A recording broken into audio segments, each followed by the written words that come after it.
Hello दोस्तों, आप सभी का स्वागत है हमारे यूट्यूब चैनल आशीष जी की अकेडमी पे। मैं आशीष कुमार आप सभी का स्वागत करता हूं। तो आज हम लोग यह ऐसे प्रश्न लेकर आए हैं जो कि यह सीडीपी का पेपर जो ऑनलाइन पेपर हुआ था वह हम प्रैक्टिस करके प्रीवियस ईयर का क्वेश्चन पेपर हम करेंगे।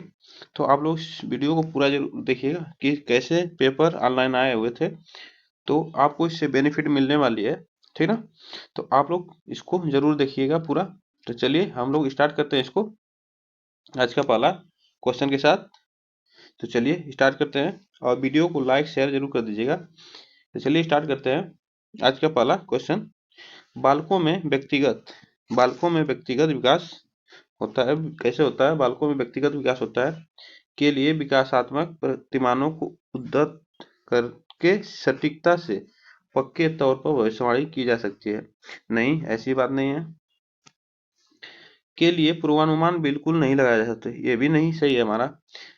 बालकों के व्यक्तिगत विकास के लिए कुछ हद तक पूर्वानुमान लगाया जा सकता है, परंतु सभी बच्चों के विकास की दर अलग-अलग होती है। ये बात सही है कि सभी बच्चों के विकास की दर अलग-अलग होती है और पूर्वानुमान भी लगाया जा सकता है, ठीक ना। अव्यवस्थित व असतत होता है, यह ऑप्शन गलत है, ठीक ना। इसमें ऑप्शन हमारा कौन सा सही होगा? इसमें ऑप्शन हमारा थर्ड सही है, ठीक। चलिए आगे चलते हैं। Question number second. निम्नलिखित में से कौन सा कथन सही है? निम्नलिखित में से कौन सा कथन सही है आपको बताना है। विकास क्रमबद्ध नहीं होता है, तो विकास क्रमबद्ध नहीं होता है, तो आपको बता दें विकास क्रमबद्ध होता है, ठीक ना। ये ऑप्शन हमारा गलत है। विकास व्यवस्थित नहीं होता, ये भी गलत है ऑप्शन। विकास एक सतत प्रक्रिया है, तो यह ऑप्शन हमारा क्या सही है? यह विकास क्या है? सतत प्रक्रिया है। यह एक जीवन पर्यंत चलने वाली प्रक्रिया है, ठीक ना। और विकास प्रतिमान सांस्कृतिक परिवेश से प्रभावित नहीं होती है, ऐसी बात नहीं है, परिवेश से प्रभावित होती है, ठीक ना। ये ऑप्शन हमारा गलत है, तो इसमें ऑप्शन हमारा कौन सा सही है? तो ऑप्शन हमारा इसमें थर्ड सही है। चलिए आगे चलते हैं। बच्चे अपने समाज के बारे में ज्ञान रहने के कौशल, मूल्य, नीतियां किससे सीखते हैं, ठीक ना। तो इसमें कौन सा ऑप्शन सही है? तो अनेक कौशल मूल्य नीतियां किससे सीखते हैं? आस पड़ोस से, अधर्म से, स्कूल से, समकक्षीय समूह से। तो बच्चे किससे सीखते हैं आपको बताना है। तो देखिए बच्चे जो है इसमें ज्ञान, रहने के कौशल और जो मूल्य नीतियां संस्कृतियां होती हैं वह बच्चों के सभी आसपास से भी सीखते हैं, धर्म से भी सीखते हैं, स्कूल के वातावरण से भी सीखते हैं और समकक्षीय समूह से। अपने समकक्षीय मतलब अपने दोस्तों में जो उनके समूह के बच्चे हैं उसके साथ भी सीखते हैं। तो इसमें ऑप्शन हमारा कौन सा सही होगा? इसमें ऑप्शन हमारा फोर्थ सही होगा, ठीक ना। ऑप्शन इसमें हमारा फोर्थ सही है। चलिए आगे चलते हैं। जी, पियाजे के सिद्धांत के अनुसार अनुकूलन किन दो मूल्य प्रक्रिया को समाहित करता है, ठीक ना। जिन पियाजे के अनुसार अनुकूलन किन दो मूल्य प्रक्रियाओं को समाहित करता है? समायोजन या समावेशन, संतुलीकरण व संगठन। समायोजन व संतुलीकरण, समावेशन या संगठन। तो इसमें ऑप्शन कौन सा सही है आपको बताना है। तो देखिए जिन पियाजे के सिद्धांत के अनुसार अनुकूलन दो मूल प्रक्रिया जो होती है वह समायोजन होती है वे और समावेशन होती है, ठीक ना। तो इसमें ऑप्शन हमारा ए सही होगा। देखिए समायोजन क्या होता है? जब बच्चा अपने पुराने ज्ञान में, ठीक ना, ज्ञान में जब परिवर्तन करना प्रारंभ कर देता है तो वह क्या कहलाता है? वह प्रक्रिया क्या कहलाती है? समायोजन कहलाती है, ठीक ना। वह प्रक्रिया क्या कहलाती है? समायोजन कहलाती है। तो इसमें ऑप्शन हमारा ये सही है। तो इसमें ऑप्शन हमारा ये सही है। चलिए आगे चलते हैं। Question number 5। जिन पियाजे के संज्ञानात्मक विकास के किस स्तर पर बच्चे लंबाई, भार, गुणात्मक आधारों पर वस्तुओं को व्यवस्थित कर पाते हैं, परंतु अमूर्त संरचनाओं की संक्रियात्मकता में कठिनाई महसूस करते हैं? तो इसमें ऑप्शन कौन सा सही होगा, ठीक ना, आपको बताना है। तो देखिए लंबाई, भार, गुणात्मक आधारों पर वस्तुओं को व्यवस्थित कर पाते हैं, तो यह कितने वर्ष कब किसमें किस अवस्था में होता है? तो यह अवस्था में होती है मूर्त संक्रियात्मक अवस्था में यह बच्चे करने लगते हैं। और इंद्रिय संक्रियात्मक की आपको इसकी एज बता दें तो यह कितने वर्ष की से होती है? तो 7 से 11 वर्ष की होती है, ठीक ना। और संवेदी चालक अवस्था यह जन्म से 2 वर्ष की होती है। पूर्व संक्रियात्मक अवस्था 2 से 7 वर्ष होती है। अमूर्त संक्रियात्मक 7 से 11 वर्ष, ठीक ना, यह होती है, ठीक। आप लोग इसको जरूर याद रखिएगा। चलिए आगे चलते हैं। लेव वाइगोस्की के सिद्धांत के अनुसार व्यक्तिगत वाक क्या होता है? बच्चों को अपनी सोच विनियमित करने में मदद करती है, बच्चे की सोच में रुकावट पैदा करती है, बच्चे की आत्मकेंद्रितता दर्शाता है, बच्चों को चुनौतीपूर्ण कार्य दिए जाने पर घटता है। तो इसमें ऑप्शन कौन सा सही होगा आपको बताना है। तो देखिए, व्यक्तिगत वाक जो होता है, तो यह बच्चों को अपनी सोच विनियमित करने में मदद मिलती है, ठीक ना। तो इसमें ऑप्शन हमारा कौन सा सही होगा? तो इसमें ऑप्शन हमारा ए सही होगा, ठीक ना। फर्स्ट हमारा ऑप्शन इसमें सही है। चलिए आगे चलते हैं। क्वेश्चन नंबर 7, लेव वाइगोस्की के अनुसार शिक्षक बच्चों के अधिगम में किस प्रकार मदद करता है? लेव वाइगोस्की के अनुसार शिक्षक बच्चों के अधिगम में किस प्रकार मदद करता है? उपयुक्त इनाम देकर, सख्त सजा देकर, मदद की मात्रा व स्वरूप में बदलाव करके, और उनके ब्लैक बोर्ड से सारे उत्तर नकल करवाकर। तो किससे मदद करता है आपको बताना है। तो देखिए, लेव वाइगोस्की के अनुसार जो शिक्षक है बच्चों को मदद करता है कि वह किसे मात्रा व स्वरूप में बदलाव करके। कैसे करता है? तो वो मात्रा व स्वरूप में बदलाव करके यह करता है जो शिक्षक है, ठीक ना, उसकी बच्चों की मदद करता है। तो ऑप्शन इसमें हमारा थर्ड सही है। चलिए आगे चलते हैं। क्वेश्चन नंबर 8, पूजा अपने दोस्त को कहती है हमें कक्षा के नियमों का पालन करना चाहिए, वरना शिक्षिका हमें बाहर खेलने की अनुमति नहीं देगी, ठीक ना। पूजा लॉरेंस कोल्बर के नैतिक विकास के किस चरण में है? तो पूजा लॉरेंस कोल्बर के नैतिक विकास से आप जान रहे हैं कि नैतिक विकास का सिद्धांत कोल्बर्ग ने दिया है। तो यह इसका किस चरण में आपसे पूछ रहा है, ऑप्शन इसमें कौन सा सही होगा? तो देखिए, इसमें ऑप्शन हमारा आज्ञा पालन व दंड अभिविन्यास, ये ऑप्शन सही है, ठीक ना। वह नैतिक विकास के चरण में है क्योंकि वह आज्ञा पालन करना चाहती है और दंड से बचना चाहती है, ठीक ना। और हम अगला क्वेश्चन देख रहे हैं, सॉरी अपना अगला ऑप्शन देख रहे हैं, अच्छा लड़का अच्छा लड़की अभिविन्यास, ये ऑप्शन नहीं होगा। आधिकारिक एवं सामाजिक क्रम व्यवस्थित करना, ये भी नहीं होगा। सार्वभौमिक नैतिक सिद्धांत, ये भी नहीं होगा। इसमें ऑप्शन हमारा फर्स्ट सही है, ठीक ना। चलिए आगे चलते हैं। क्वेश्चन नंबर 9, हार्वर्ड गार्डनर के अनुसार निम्नलिखित में से कौन सा कथन सही नहीं है? ठीक ना, पूछ रहा है हार्वर्ड गार्डनर के अनुसार कौन सा कथन सही नहीं है, आपको बताना है। तो यह जान रहे हैं कि हार्वर्ड गार्डनर ने बहुबुद्धि के नई सिद्धांत का प्रतिपादन किया था, जिसे बहुबुद्धि सिद्धांत के नाम से जाना जाता है, ठीक ना। तो यह कब दिया था बुद्धि का सिद्धांत? तो 1983 में। आप लोग इसको याद रखिएगा। चलिए, तो इसमें ऑप्शन कौन सा सही होगा? तो इसमें ऑप्शन हमारा सही होगा, जो कि हमारा फर्स्ट ऑप्शन सही होगा। बुद्धिमत्ता एक स्थिर तथा अस्थायी विशिष्टता है, ठीक ना। तो यह ऑप्शन इसमें हमारा फर्स्ट सही होगा। तो इसमें ऑप्शन हमारा फर्स्ट सही है। चलिए आगे चलते हैं। एक बाल केंद्रित शिक्षा में शिक्षिका की कोई भूमिका नहीं होती है, ठीक ना। शिक्षिका की सक्रिय भूमिका होती है तथा विद्यार्थी सक्रिय होते हैं। ये भी ऑप्शन गलत है, ये भी ऑप्शन गलत है, ठीक ना। विद्यार्थियों की सक्रिय भूमिका होती है तथा शिक्षिका निष्क्रिय होती है, ऐसा नहीं है, ठीक ना। शिक्षिका एवं विद्यार्थी दोनों की सक्रिय भूमिका होती है। तो यही ऑप्शन हमारा इसमें सही होगा। ऑप्शन इसमें फोर्थ सही होगा। जब बच्चा और शिक्षिका दोनों सक्रिय रहेंगे तभी तो ज्ञान को हम शिक्षा को समझ पाएंगे और ज्ञान ले पाएंगे। तो इसमें ऑप्शन हमारा फोर्थ सही है। चलिए आगे चलते हैं।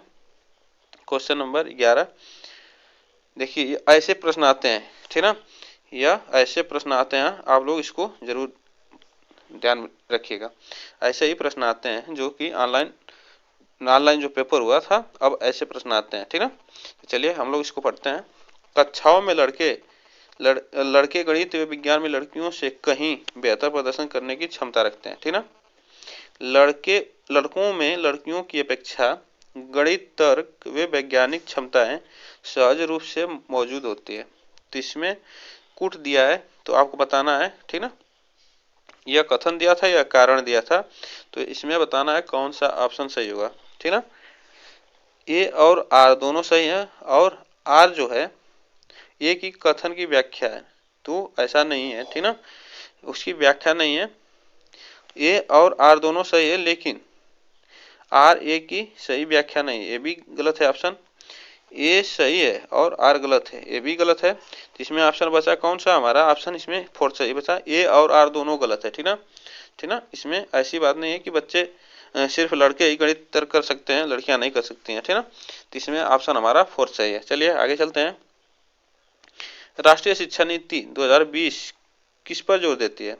पाठचर्या का लचीलापन, पाठ्यचर्या का नामकीकरण, पाठ्य पुस्तकों का गैर संदर्भीकरण, पाठ्य पुस्तकों को रटकर याद करना।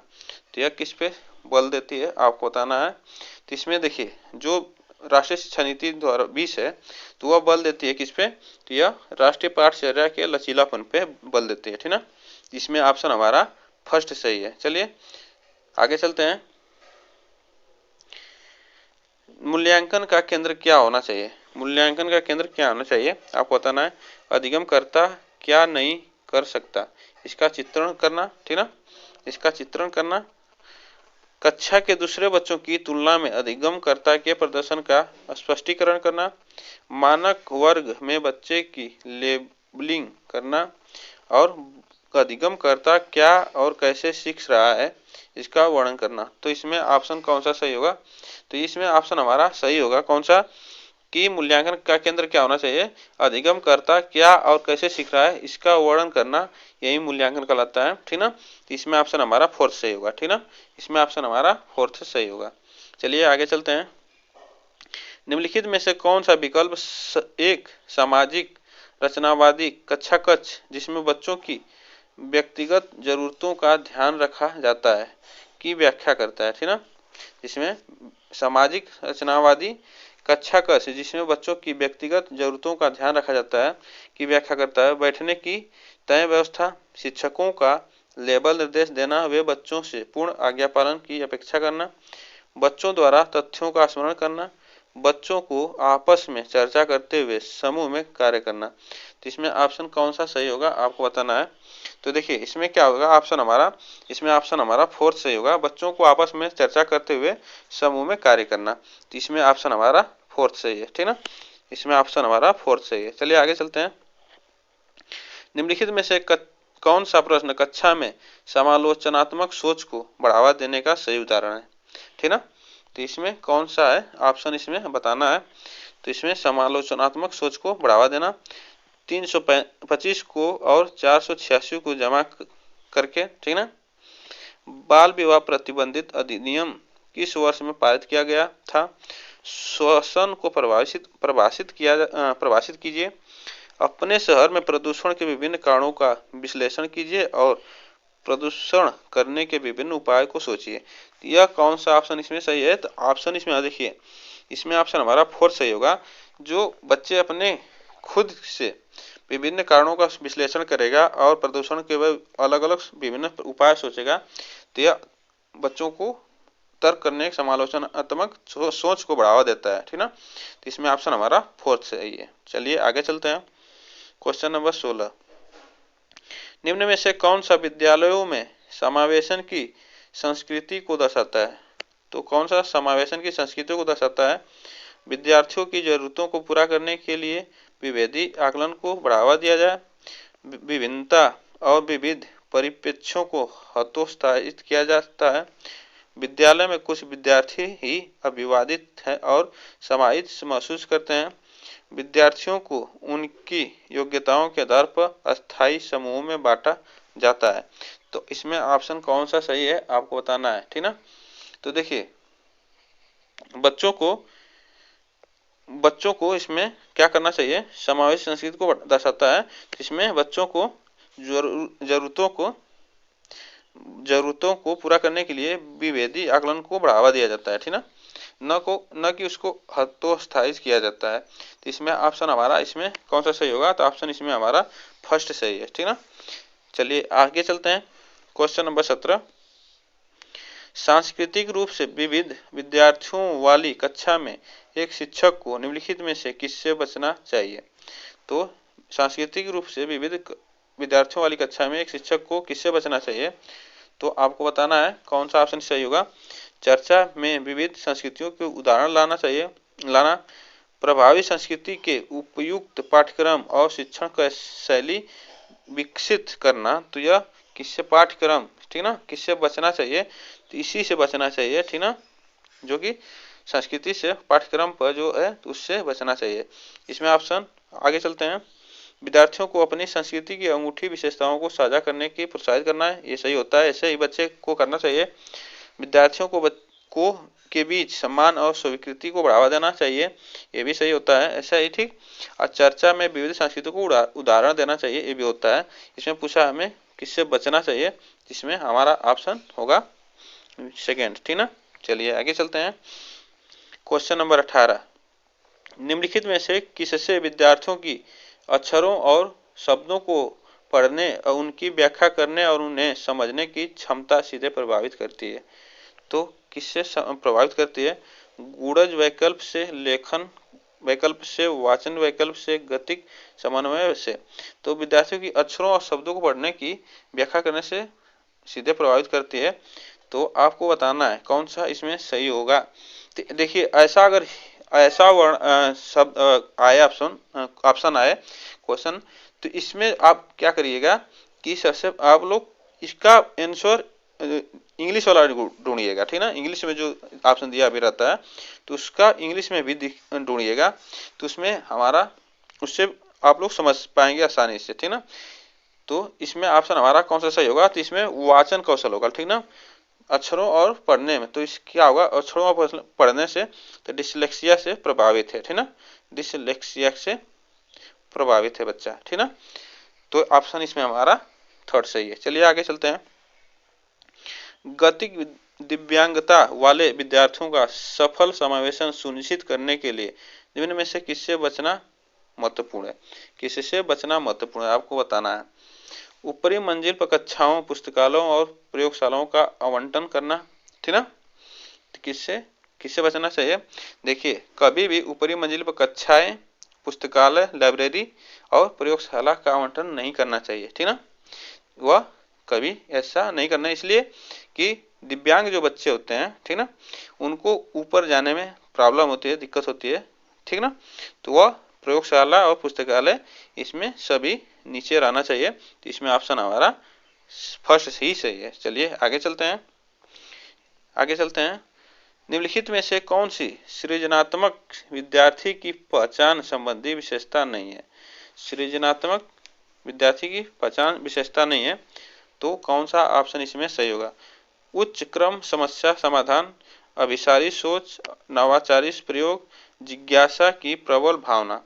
तो कौन सा ऑप्शन इसमें सही होगी, ठीक ना। तो नवाचारी प्रयोग जो होता है यह विद्यार्थियों की पहचान संबंधी विशेषता नहीं होती है, ठीक ना। ऑप्शन इसमें हमारा थर्ड सही होगा। चलिए आगे चलते हैं। क्वेश्चन नंबर 21, किसी विशेष विषय वस्तुओं को लंबे समय तक स्मरण रखने को सुसाध्य हेतु एक शिक्षक को निम्नलिखित में से किस रणनीति से बचना चाहिए। तो शिक्षक को किस रणनीति से बचना चाहिए आपको बताना है। तो कौन सा ऑप्शन इसमें सही होगा,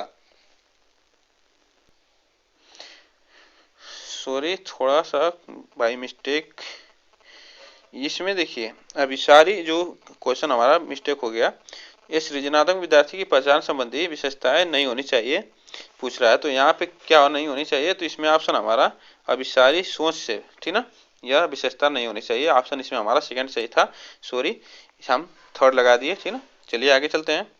क्वेश्चन नंबर 21, किसी विशेष विषय वस्तु को लंबे समय तक स्मरण करने को सुसाध्य हेतु एक शिक्षक को निम्नलिखित में से किस रणनीति से बचना चाहिए। तो यह बताना है आपको स्मृति सहायक विधियां लागू करना, संगठनात्मक चार्ट बनाना, असंबद्ध शब्द प्रस्तुत करना, मानसिक चित्र का उपयोग करना।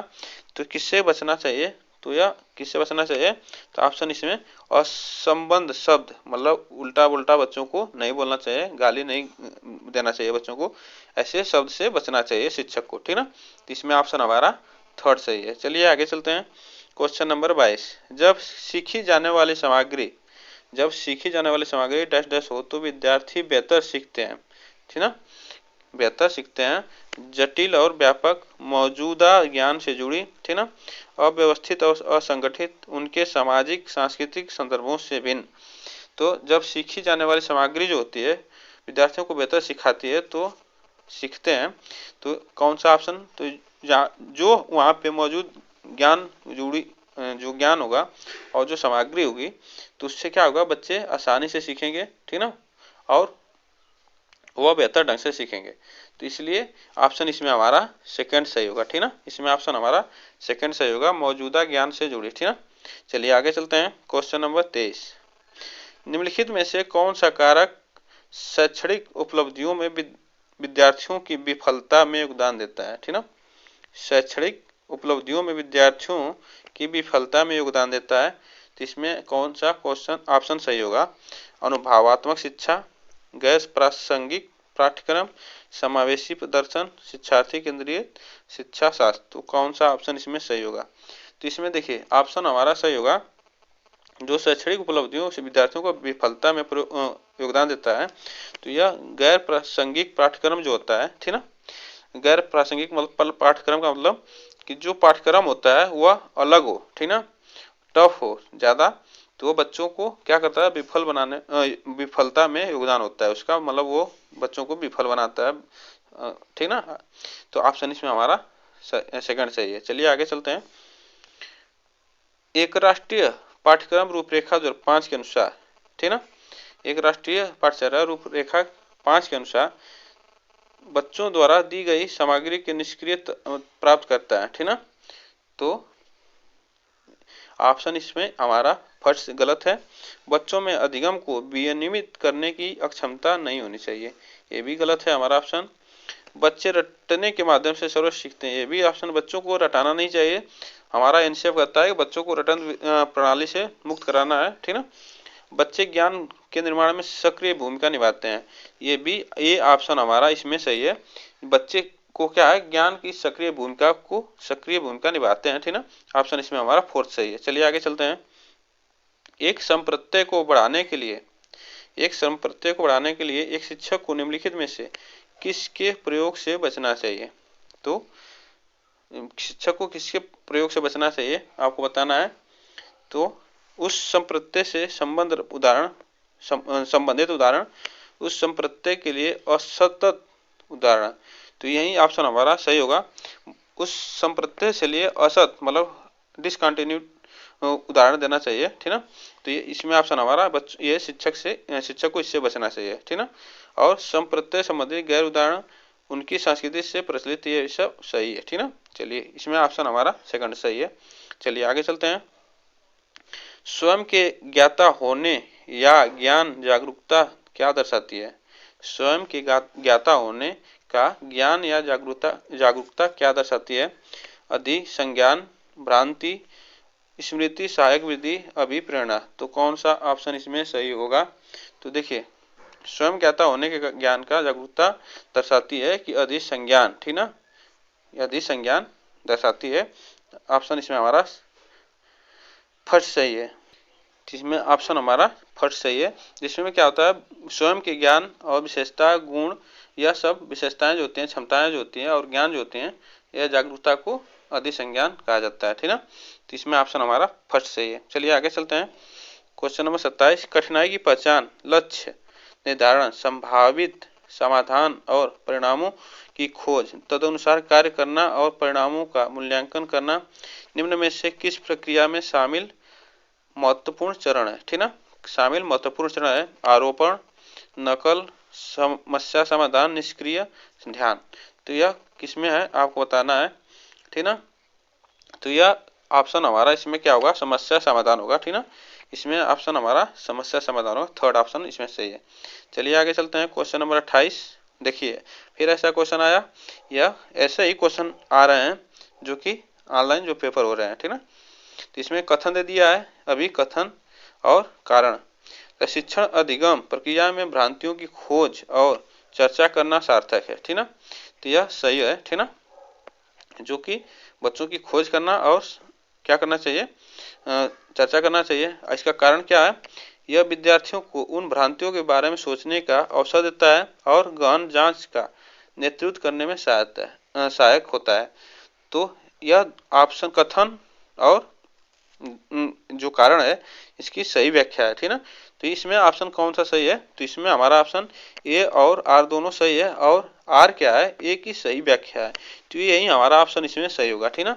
जो आर है ए का सही व्याख्या है, तो इसमें ऑप्शन हमारा सही होगा, यही ऑप्शन इसमें हमारा ए सही है। चलिए क्वेश्चन नंबर 29, विद्यार्थियों को बोरियत महसूस होने की संभावना है, ठीक ना, डैश डैश किससे? तो बोरियत महसूस किससे हो सकती है? गतिविधि को महत्व न दिए जाने पर, गतिविधि को महत्व दिए जाने पर, उन्हें सफलता मिलने पर, उनकी सफलता की अपेक्षा होने पर। तो किससे होना चाहिए? तो यह देखिए, जो विद्यार्थी होते हैं बोरियत उससे महसूस होगी जो गतिविधियां होती है उसको महत्व नहीं न दिया जाए, ठीक ना, उसको महत्व न दिया जाए, तो उससे क्या होता है? वह उससे बच्चों में बोरियत महसूस होती है, ठीक है। उससे प्रश्न पूछना, प्रस्तुत आसपास में आपस में विचार करना, विमर्श करना और प्रोजेक्ट विधि के प्रयोग पर आदि महत्व न देना, यह क्या कहलाता है? विद्यार्थियों से को बोरियत महसूस होती है। तो ऑप्शन इसमें हमारा ये सही है। चलिए आगे चलते हैं। क्वेश्चन नंबर 30, निम्नलिखित में से कौन सा तरीका प्रतिपुष्टि को प्रेरक के रूप में उपयोग करने की अनुचित तरीका है, ठीक ना। प्रतिपुष्टि को प्रेरक के रूप में उपयोग करने की अनुचित तरीका है, तो ऑप्शन कौन सा इसमें सही होगा, ठीक ना। इसमें ऑप्शन कौन सा सही होगा? तो विद्यार्थियों की क्षमता पर केंद्रित प्रतिपुष्टि देना, गतिविधि की प्रक्रिया पर केंद्रित प्रतिपुष्टि देना, विद्यार्थी के काम से संबंधित वर्णनात्मक शैली में प्रतिपुष्टि देना, अन्य विद्यार्थियों के साथ तुलना किए बिना प्रतिपुष्टि देना। तो इसमें ऑप्शन जो तरीका होता है प्रतिपुष्टि को प्रेरक के रूप में उपयोग करना, इसमें ऑप्शन हमारा फर्स्ट सही होगा, ठीक ना। विद्यार्थियों की क्षमता पर केंद्रित प्रतिपुष्टि देना, ठीक ना, जिसकी वह क्षमता होती है बच्चों की, उस पर प्रतिपुष्टि देंगे तो वह बच्चे आसानी से समझ पाएंगे, और उससे हाई लेवल से आप लोग बच्चों को जो शिक्षक होगा वो पढ़ाएगा, तो उससे क्या होगा? उसके अनुचित तरीका होगा, ठीक ना। तो इस ऑप्शन इसमें हमारा फर्स्ट सही है, ठीक। तो ऑप्शन इसमें फर्स्ट सही है। तो क्वेश्चन हमारा 30 पूरा हुआ, और यह आप लोग इसको पूरा जरूर देखिए, और आप लोगों को वीडियो अच्छी लगी हो तो चैनल को सब्सक्राइब जरूर करें, बेल आइकन को दबा लें, जिससे वीडियो का नोटिफिकेशन आप तक पहुंचता रहे। तो चलिए मिलते हैं नेक्स्ट वीडियो के साथ, तब तक के लिए थैंक यू सो मच। आज के लिए बस इतना ही।